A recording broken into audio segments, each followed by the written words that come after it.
ନା ସतो ବିଦ୍ୟତେ ଭାବ ନା ଭାବ ବିଦ୍ୟତେ ସତଃ ଉଭୟର ପୃଷ୍ଟ ଅନ୍ତଃସ୍ୱନଃ ସ୍ୱତସ୍ତଃ ଦର୍ଶିଭିଃ।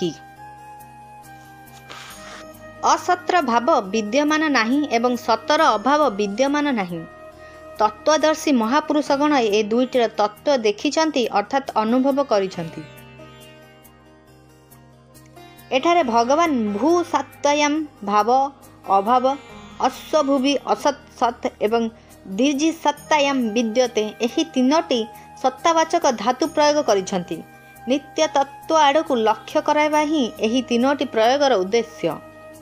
ନା ସତ ବିଦ୍ୟତେ ଭାବ ଜନ୍ମ ହେବା ପୂର୍ବରୁ ଶରୀର ନଥିଲା, ମରିବା ପରେ ରହିବ ନାହିଁ ଏବଂ ବର୍ତ୍ତମାନ ବି ପ୍ରତିକ୍ଷଣ ଏହାର ଅଭାବ ହେଉଛି। ତାତ୍ପର୍ଯ୍ୟ ହେଲା ଏହି ଶରୀର ଭୂତ ଭବିଷ୍ୟତ ବର୍ତ୍ତମାନ ତିନି କାଳରେ କେବେ ଭାବ ରୂପେ ରହୁନାହିଁ, ତେଣୁ ଏହା ଅସତ୍। ଏଭଳି ଏ ସଂସାର ମଧ୍ୟ ଭାବ ସତ୍ତା ନାହିଁ, ତେଣୁ ଏହା ବି ଅସତ୍। ଶରୀର ତ ସଂସାରର ଏକ ଛୋଟ ନମୁନା। ଶରୀରର ପରିବର୍ତ୍ତନରୁ ଏହି ଅନୁଭବ ହେଉଛି ଯେ ସମଗ୍ର ସଂସାର ପରିବର୍ତ୍ତନଶୀଳ। ପୂର୍ବରୁ ଏହାର ଅଭାବ ଥିଲା, ପରେ ଅଭାବ ହେବ, ଆଉ ଏବେ ମଧ୍ୟ ଅଭାବ ରହିଛି।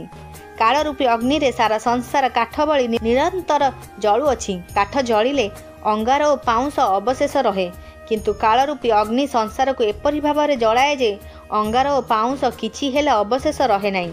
ତାହା ସଂସାରକୁ ପୂର୍ଣ୍ଣ ରୂପେ ଅଭାବ କରିଦିଏ। ତେଣୁ ଅସତ୍ର ସତ୍ତା ନାହିଁ ବୋଲି କୁହାଯାଇଛି। ନା ଭାବ ବିଦ୍ୟତେ ସତଃ ସତ୍ ବସ୍ତୁର ଅଭାବ ହୁଏ ନାହିଁ, ଅର୍ଥାତ୍ ଦେହ ଉତ୍ପନ୍ନ ହେବା ପୂର୍ବରୁ ମଧ୍ୟ ଦେହି ଥିଲା, ଦେହ ନଷ୍ଟ ହେବା ପରେ ମଧ୍ୟ ଦେହି ରହିବ ଏବଂ ବର୍ତ୍ତମାନ ଦେହ ପରିବର୍ତ୍ତନ ହେଉଥିଲେ ମଧ୍ୟ ଦେହି ସେଥିରେ ଯଥାବତ୍ ରହେ। ଏହି ରୀତିରେ ସଂସାର ଉତ୍ପନ୍ନ ହେବା ପୂର୍ବରୁ ପରମାତ୍ମା ତତ୍ତ୍ୱ ଥିଲା, ସଂସାରର ଅଭାବ ହେବ, ପରେ ପରମାତତ୍ତ୍ୱ ରହିବ ଏବଂ ବର୍ତ୍ତମାନ ସଂସାରର ପରିବର୍ତ୍ତନ ହେଉଛି ବି ପରମାତ୍ମା ତତ୍ତ୍ୱ ସେଥିରେ ଯଥାବତ୍ ରହିଛି।